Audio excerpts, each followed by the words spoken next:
Why do we often don't say what we really want?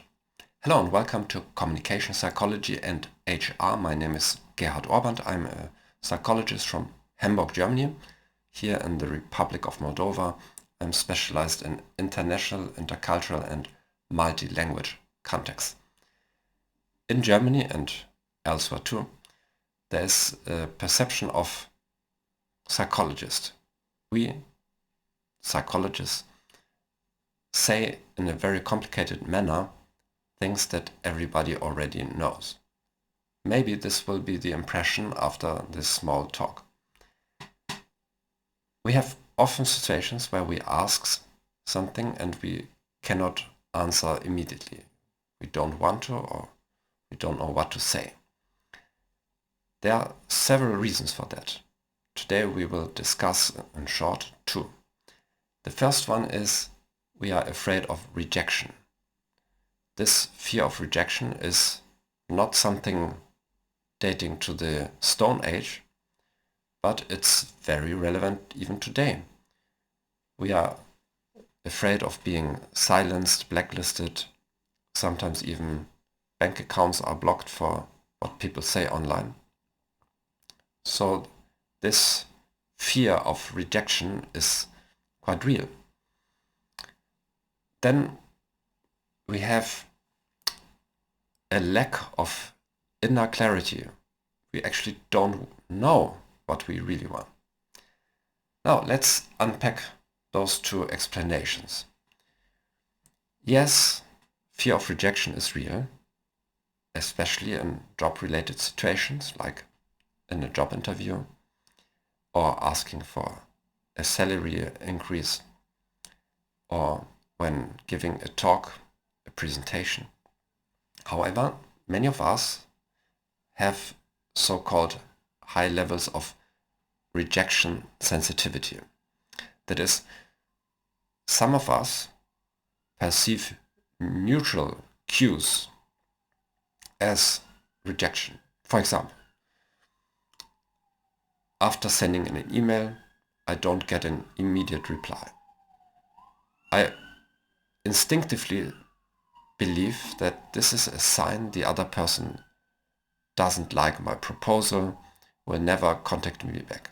Or you are speaking in a conference, in a meeting, and nobody reacts to your presentation. No questions, no comments. Or somebody doesn't smile when looking at you. There are plausible explanations for all these, and most often it's something happening in the other person. They have their own worries, problems, preoccupations, thoughts, and they may well be satisfied with our proposal, our presentation, but being preoccupied, they don't express this in a way we would understand. Now, if you know you have this tendency and you can take a small survey or use an instrument for measuring rejection sensitivity, if you Google Geraldine Downey, who is the professor at, I believe, Columbia University, who did most of the research, and you will find those questions and you can test yourself. But probably you already have a feeling whether that's your general tendency. So if you know this, then you need to factor it in your reactions and stop yourself immediately and remind yourself of this. It's difficult. I have this tendency for many years, since I can remember, and I'm still always surprised when I get an email back or when somebody actually likes my proposal.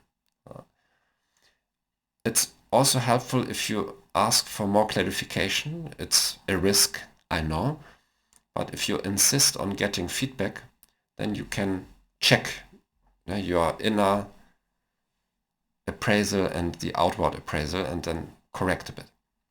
Then we have lack of inner clarity.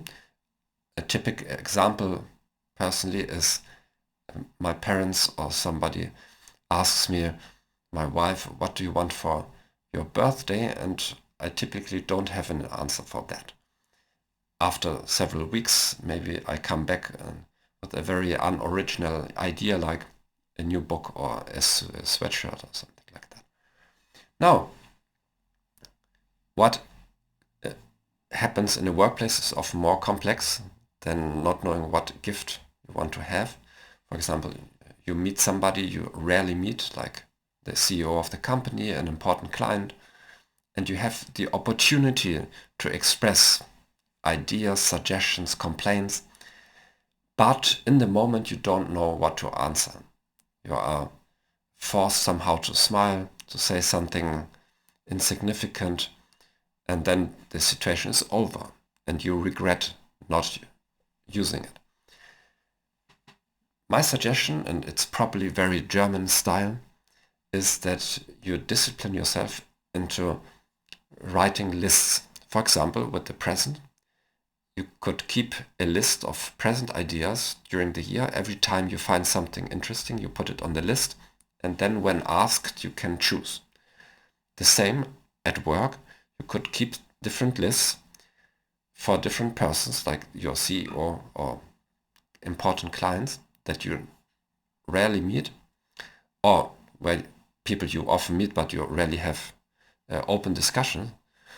So significant persons, and you start collecting ideas, complaints, what you want to ask them, what you want to say them. And then this list over time grows, and you edit this list, you refine it, and when the opportunity arises, you are invited for a coffee break or some, or you know you will meet the CEO at the meeting. Then you print out your lists, have a glance at it, and I guarantee you it will be much more satisfactory for you because you will have your own clear agenda in mind. If you don't, then the other person certainly has an agenda, and then your interests are probably not discussed. What do you think about that? I wish you a very successful week. If you want more detail in orientation, what to do, please solicit my upcoming book, Adequate Business Communication, Balancing Authenticity and Professionalism, to be published in September.